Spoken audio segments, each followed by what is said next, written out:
Hello friends, अभी हम लोग क्लास 10 के प्रश्नावली 2.2 में क्वेश्चन नंबर 1 का 2 को अभी हम लोग हल करेंगे। देखिए क्वेश्चन नंबर 1 कहता क्या है, निम्न द्विघात बहुपदों के शून्य ज्ञात कीजिए और शून्यकों तथा गुणांकों के बीच के संबंध की सत्यता की जांच कीजिए। तो हमें क्वेश्चन नंबर 2 को हल करना है, जिसमें शून्यक को निकालना है, उसके बाद क्या करना है कि सत्यता की जाँच करना है। चलिए हल करते हैं। काफ़ी आसान तरीके से हल करेंगे बच्चों। देखिए सबसे पहले हमें क्या करना है, क्वेश्चन को लिख लेना है। 4s का स्क्वायर माइनस 4s प्लस 1। अब क्या करना है कि लास्ट वाली संख्या को और पहले वाली संख्या और लास्ट वाली संख्या दोनों को क्या करेंगे, गुना करेंगे। 4 को 1 से गुना करेंगे, क्या हो जाएगा, 4 हो जाएगा। 4 एकम 4। उसके बाद इसको तोड़ेंगे, छोटी संख्या से तोड़ेंगे। 2 दूनी 4, 2 एकम 2, इस प्रकार से। अब इसे प्लस माइनस गुना जैसे भी करके हमें कितना लाना है, -4 लाना है। तो कैसे लाएंगे, देखिए हम पहले इसे अगर हम जोड़ेंगे, साइन कैसे लाना है, माइनस का, इसलिए हम क्या करें, दोनों में माइनस लगाएंगे। अगर हम माइनस लगाते हैं तो माइनस माइनस होता है प्लस, और 2 को जब 2 से जोड़ेंगे तो क्या हो जाएगा, 4। लेकिन साइन क्या लगेगा, माइनस का। क्यों लगेगा, क्योंकि यहाँ पर ही दोनों में माइनस का साइन है, इसलिए माइनस का साइन लगेगा। अब देखिए इस प्रकार से लिखना है, 4s का स्क्वायर, ये वाला संख्या को ऐसे ही लिख देना है। उसके बाद इन दोनों को बीच में लिख देना है, -2, बीच में s है, इसलिए हमें भी इनमें s लगाना होगा, इसलिए यहाँ पर भी s लगाएंगे। फिर माइनस ये वाला माइनस, फिर 2s। उसके बाद देखिए ये प्लस है तो प्लस, ये 1 लगा देंगे। लास्ट वाली संख्या जैसी वैसे हम लिख दिए। उसके बाद देखिए 4s का स्क्वायर माइनस 2s। सबसे पहले हमें दो संख्या को देख लेनी है, दो संख्या को। इनमें क्या करना है कि कॉमन निकालना है। कॉमन कैसे निकालेंगे अभी हम लोग जानेंगे। देखिए कॉमन कैसे निकालते हैं। यहाँ पर ये आपको नज़र क्या आ रहा है, 4। यहाँ पर ये आपको नज़र क्या आ रहा है, 2। तो देखिए कि 2 के टेबल में 4 जाएगा। 2 दूनी 4, 2 बार में जा रहा है, इसलिए हम 2 कॉमन निकालेंगे। क्योंकि 2 के टेबल में 4 कटता है, इसलिए हम 2 निकालेंगे। अब देखिए यहाँ पर s है, यहाँ पर भी s है। इसका मतलब क्या है कि s हमारा कॉमन है, इसलिए हम s को भी निकाल लिए, एक s को निकाल लिए।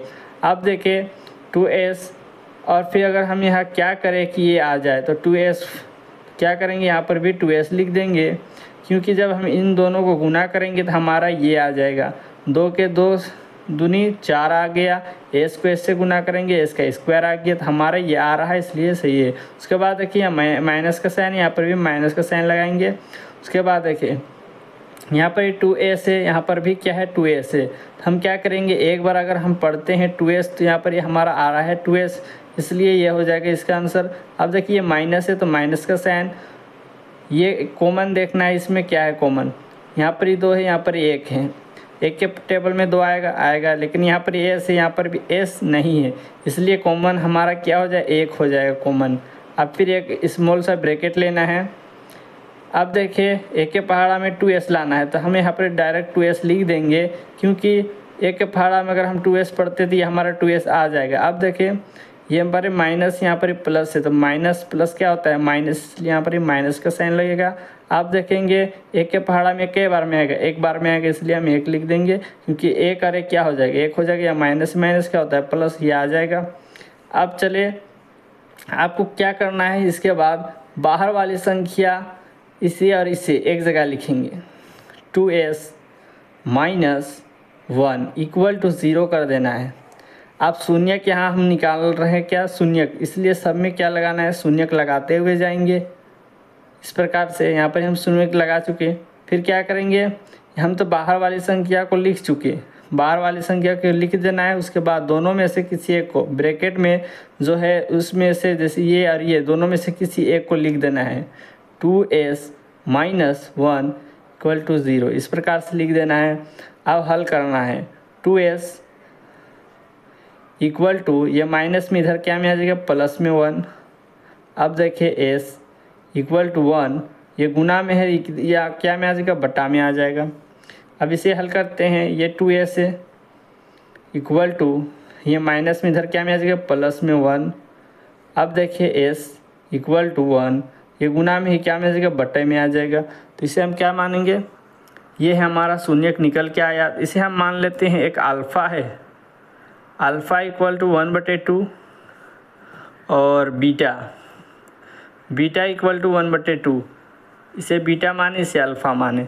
अब चले, कहता है कि बीच के संबंध की सत्यता की जांच कीजिए। चलिए अभी हम लोग जांच भी कर लेते हैं। देखिए जांच करते लिखेंगे जांच शून्यकों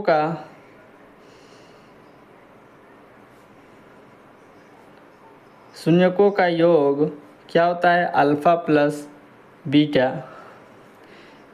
इक्वल टू -x का गुणांक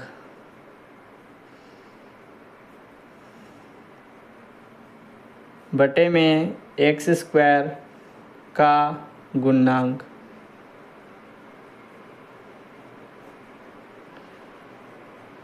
अब देखिए शून्यकों का योग क्या है, अल्फ़ा प्लस बीटा। अल्फ़ा हमने क्या माना 1/2, यहाँ पर हम क्या लिखेंगे 1/2। बीटा हमने क्या माना प्लस में, बीटा क्या माना 1/2, यहाँ पर भी हम क्या लिखेंगे 1/2। लिखने के बाद इसके देखिए ये प्लस का साइन है। अब यहाँ देखेंगे -x का गुणांक, माइनस से पहले माइनस लिख लेंगे, x का गुणांक। यहाँ पर हम देखेंगे x का नज़र आ रहा है, ये x के जगह में है, ये चर वाली संख्या है। तो यहाँ पर हम देखेंगे यहाँ पर x है, तो इसका मतलब क्या है कि ये s को बोल रहा है x। यहाँ पर s भी लिख सकते हैं, x भी लिख सकते हैं, ये भी चर है, ये भी चर है, इसलिए हमने इसको माना। x का गुणांक, गुना किससे हो रहा है, ये गुना हो रहा है, क्या हो रहा है, ये गुना हो रहा है, 4s से गुना हो रहा है, इसलिए हम क्या करेंगे यहाँ पर हम 4 लिख देंगे। 4 लिखे, लेकिन ये क्या हमें पहले से माइनस है और ये एक पहले से माइनस है, तो क्या करेंगे इस प्रकार से ब्रैकेट देंगे, यहाँ पर हम माइनस बैठाएंगे। ये पहले से माइनस ये रहा और ये इसके साथ माइनस, क्योंकि -4s है, इसलिए हम यहाँ पर भी -4s लिखेंगे। फिर बटे में क्या लिखेंगे, बटे में x² का गुणांक, x² यहाँ पर हो रहा है s का स्क्वायर, इसके गुना कौन हो रहा है, 4 और जो है s से गुना हो रहा है, इसलिए हम s² का गुणांक को ले लेंगे 4, बटे में क्या लिख देंगे 4। उसके बाद हमें इसका एलसीएम कर लेना है। देखिए एलसीएम इस प्रकार से करेंगे, 2 है तो 2 इसका एलसीएम हो जाएगा, क्योंकि 2 का एलसीएम जब हम करेंगे तो एक बार में आ रहा है, इसलिए 2 इसका एलसीएम हो जाएगा। यहाँ पर ये हो जाएगा 1 + 1 इक्वल टू माइनस क्या होता है, प्लस होता है, तो यहाँ पर 4 हो जाएगा और बटे में भी 4 हो जाएगा। उसके बाद 1 को 1 से जोड़ेंगे, क्या बचेगा 2/2 इक्वल टू 4 को 4 से काट देते हैं तो एक बार में जा रहा है, यहाँ पर 1 हो जाएगा, लेकिन ये भी कट रहा है 2 एक बार में। हमारा आंसर क्या आ जाएगा 1 बराबर है 1 के, ये बराबर आ गया। अब देखिए शून्यकों का गुणनफल को भी हम लोग जांच कर लेंगे, इसी प्रकार से लिखेंगे शून्यकों का गुणनफल इक्वल टू क्या होता है, अल्फ़ा गुने बीटा इक्वल टू अचर पद बटे में x² का गुणांक। x² की जगह में आप s भी लिख सकते हैं, क्योंकि हमारा जो चर दिया हुआ है किस में दिया है, s में दिया है, तो यहाँ x के जगह में s भी आप लिख सकते हैं। देखिए अचर पद किसे बोलेंगे, तो अचर पद नंबरों की संख्या को बोलते हैं अचर पद। हमारा अचर पद यहाँ पर हम देखेंगे तो अचर पद हमारा क्या है 1 है, ये क्या है एक अचर है, इसलिए ये 1 है, तो हम यहाँ पर क्या लिखेंगे 1 लिखेंगे, इक्वल में 1 यहाँ पर लिख लेंगे। अब देखिए शून्यकों का गुणनफल अल्फ़ा हमारा क्या है 1/2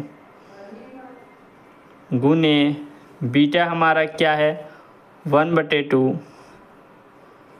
इक्वल टू अचर पद 1 है बटे में एक्स स्क्वायर का गुणांक, तभी हमने पढ़ा एक्स स्क्वायर का गुणांक क्या था, 4 था, यहाँ पर भी हम 4 लिख देंगे। फिर देखें 2 को 2 से गुना, 1 को 1 से गुना करेंगे तो 1 आ जाएगा, 2 के 2 से गुना करेंगे तो 4 आ जाएगा। ये बराबर क्या है 1/4, ये बराबर ये आ गया तो ये हो जाएगा। अब देखिए इसके बाद हम लिखेंगे अतः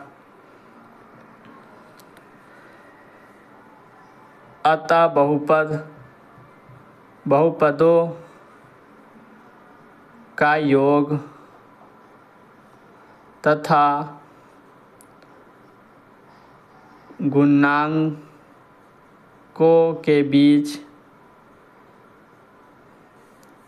संबंध सत्य है। ये हो जाएगा हमारा आंसर। हेलो बच्चों, अगर वीडियो आपको अच्छी लगी हो तो लाइक और सब्सक्राइब ज़रूर करें।